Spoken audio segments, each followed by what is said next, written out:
guys, so I came to work on my day off because my brother-in-law, who is also my co-worker, well, he's not my, I guess you could call him my brother-in-law. He's dating my sister, right?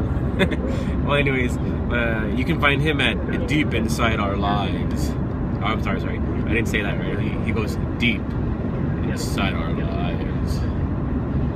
No, something like that. Anyways, it's him and my sister. They've got a small YouTube channel going.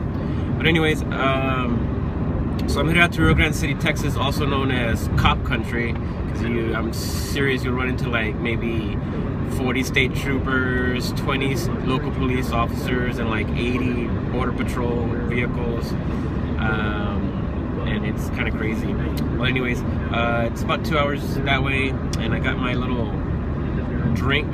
Couldn't find my Monster, and this is the next best thing, I guess. It's actually pretty good. I ran out of pre-workout. I'm only gonna sip on this right now because I saw George St. Pierre drinking this as a pre-workout, so fuck it. I'm just gonna do it. But anyways, I'm listening to Bigfoot Hotspot Radio, and for those of you guys who don't know, it's a pretty cool show. It's on YouTube. They have over 70 videos already posted, and it's just the audio.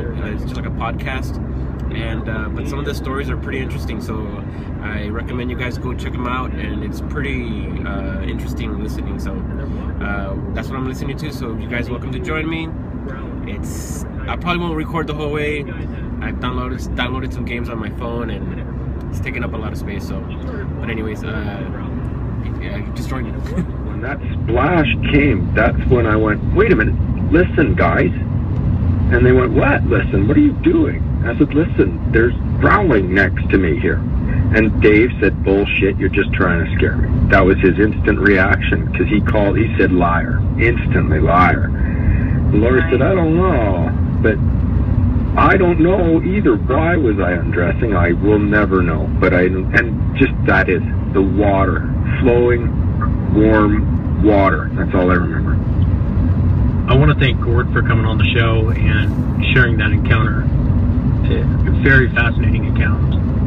I think Flycatch nailed it in our chat room. He said we humans are easy prey, and I mean, I don't know how else to sum it up. On the next encounter I want to share with the audience, this is John from Oregon, and John had an encounter back in the 40s, and as you listen to this, pay close attention to what he says the Sasquatches carry. You had an encounter back around 1949, is that correct? Yeah. Either late 49 or early 50, I think. Now, the subject of Bigfoot wasn't really widely known at that time. So I guess kind of tell us about what was happening and what led into that experience.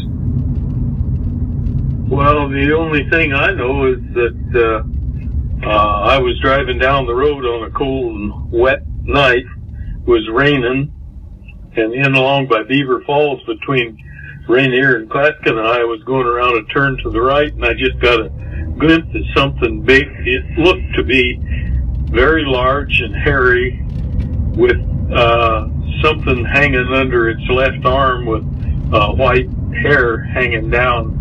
And it was pretty tall because it was in bushes. It was, well, breaks in the bushes. I could see the hair go down quite a ways, but the white hair in the light of the car. But the car was swinging to the right, so it was only, just a few seconds that I saw whatever it was that I saw.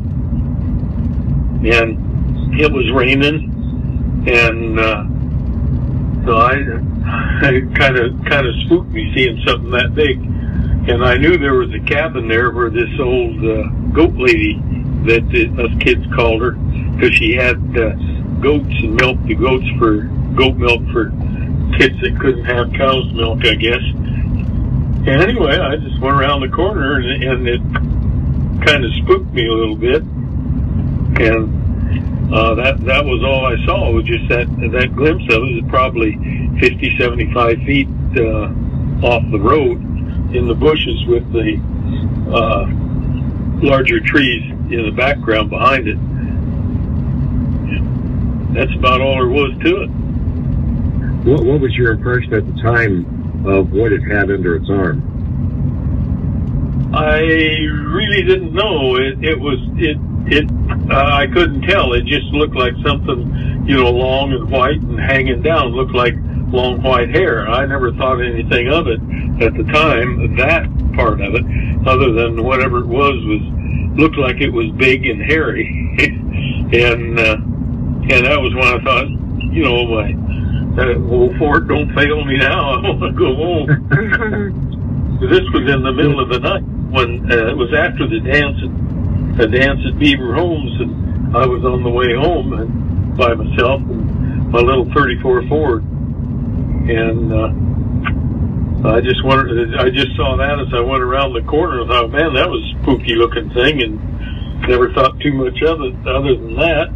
And then a few days later, or a day or two later, they said that the goat lady, I don't remember her name now, but kids always called her the goat lady because she had the goats, and she came up, disappeared. And as far as I know, I never did hear any solution to that mystery. And then a few days later, or about that same time, in that same time frame, there was a guy up over the ridge towards Delena from Beaver Falls.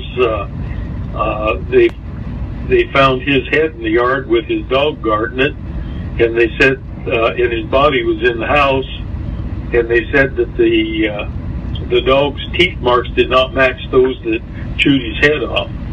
So, oh wow, I never heard any resolve on that either. But as I remember, both of those things were in the Clatskanie Chief, the paper, the weekly paper there at Clatskanie.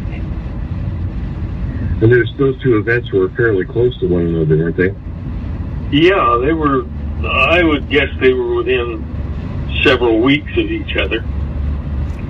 And then there was one other incident that, so I got to talking with Joanne about some of these crazy things, and there was a bunch of kids swimming at Beaver Falls, right where this goat lady's cabin was, house, and it's all gone now, but they were up there swimming, and one gal sitting on the picnic table let a scream out of her, and they went running up from the swimming hole to see what she was hollering about.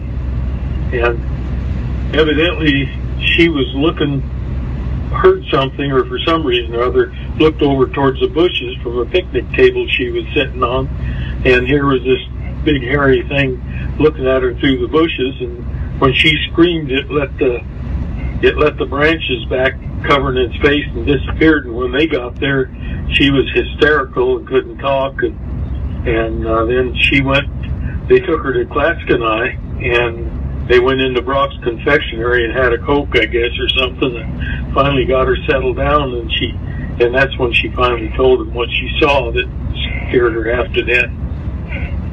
And I don't remember if that incident was before or after. I really don't. But all of those kids that were swimming that day were, I don't know, a few years, 2 or 3 years older than me, but I knew who they were. Everybody in a small town like that knows everybody anyway. Right. All of those things all occurred in that same area about that same time. Like I say, last half of 49, first half of 50, maybe, something like that. Did the people around there talk about this kind of thing much to one another, or was it just something that was kept quiet? Well, I never had much occasion to talk to anybody about it, but when people would bring up Bigfoot, or whether they believed in it or not, why, if they're pretty radical, I never said anything. If they were kind of open-minded about it, I might mention what I thought I saw, but I've always admitted I don't know what it was. All I know is what I think I saw. And then, I never put together that was the old goat lady, but after she ended up disappeared, then I got to thinking back, what the heck was underneath his arm, hanging down? That could have been her white hair, hanging down, because she had hair clear to her butt.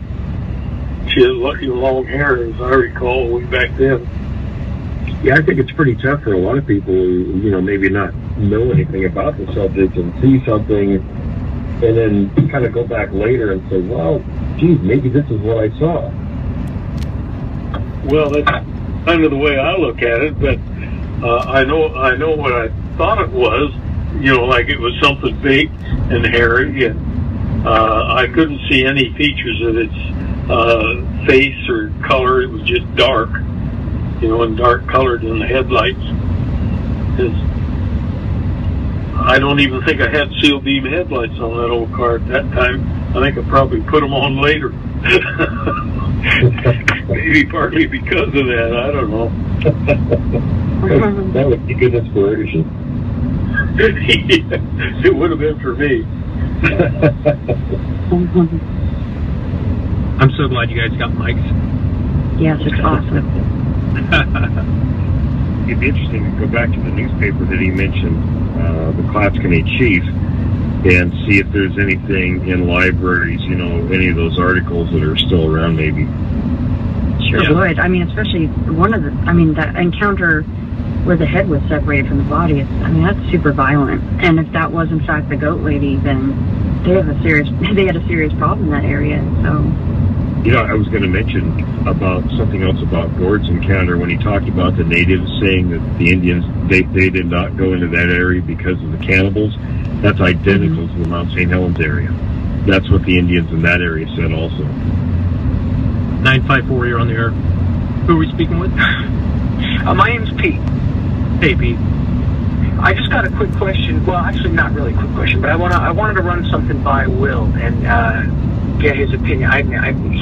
Listening to him, it seems to me that he really knows what he's talking about when it comes to the subject. So I just want to run an idea by him and let him either take it apart or see what he says. But my question is, what is the primary goal of your research into this subject? Hi, Pete. I guess that, if you were going to, in a one sentence answer would be to prove that these things are real. Okay. So then, my next question would be: I've heard you say that they fear us. Is that true? For the most part, yeah. I think they're very wary of us because we're a dangerous species. Okay. And I'm sure that in remote past we've had a lot of conflicts with them. Okay. Well, let me ask you this. What would your opinion be if maybe what we should try to do is to make them fear us less? Do you suggest against that or no? Well, first of all, I don't know how you do that. Secondly, I don't know that it would do any good, to be honest. Okay, well, that's where my idea comes in, and I would just want to run this by you. And in the past, I've heard that they've conducted experiments with alleged recordings of Sasquatch with other primates. Are you familiar with those? I'm not, no. Oh, okay. Well, I've seen it on a documentary where they played, I guess, recordings of the howling to like rhesus monkeys, and their reactions were very interesting. So my idea is, and like I said, I'm just throwing this out there because the way I see it, if you would want to prove this, it's like we have to get creative in our approach, and these things seem to be pretty smart. So my idea is, what if we took it to the next level? And what if you're out in an area in the woods that has reported several sightings or interactions or whatever with these things, what if you're out there, you have to assume that you're probably being watched, and maybe we might be able to use that to our advantage in that. What if we were to go out there with, say, another primate in tow? Like, I'm sure you've heard of Coco the gorilla that uses sign language.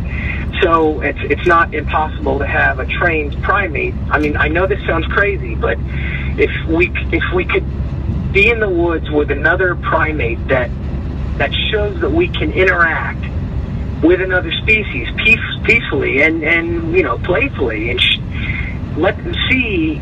This is a two-pronged thing, that A, we can coexist or get along. And while this experiment is happening, you can A, gauge the reactions of whatever the unknown is in the woods, and B, gauge the reaction of the primate that you have with you. And I mean, do you think this is a crazy idea, or, I mean, what do you think? Well, the problem is there's so many unknowns, you know, from one group of these creatures to the next, and then we're talking 4 different types, species, right, if you will, or subspecies. I mean, there's all kinds of factors to consider. You know, they might look at the other primate you bring out, a chimp or whatever, and think that's just another meal. Or not have anything to do with you at all. It's really difficult to tell. I mean, it's not, you'd have to have a controlled environment. I'm sure any reputable scientist out there will say that, you know, to test any kind of a theory. So, you know, it's like most things, it's a shot in the dark. You could try it. You may get results, you may not get results. It's really hard telling. I see. All right, well, it was worth a shot, so I was just curious what you might have thought about that. But anyway, I just want to say, well, go ahead. I'm glad people have open minds and are thinking about this, though, because that's what we need. Right. So anyway, I just want to say that I've actually just discovered your show not long ago, about last week, I think, and I've pretty much downloaded all the episodes in iTunes, and I'm listening to them. And I gotta have to say, this is probably one of the best podcasts out there on the best dealing with this subject. So I want to say great job, and I really appreciate what you guys are doing, and you know, I'll keep tuning in all the time. Alright guys, so that was a taste of what you can find at Bigfoot Hotspot Radio. Remember, they have a lot of videos. Some of them are, you know, paid content. But if you guys like it, then go check them out. It's pretty good stuff. So I'm almost here at my destination, and I'm going on 30 minutes of recording. So you guys stay to the end. Thanks, and hit like on that like button. And I guess we'll see each other later.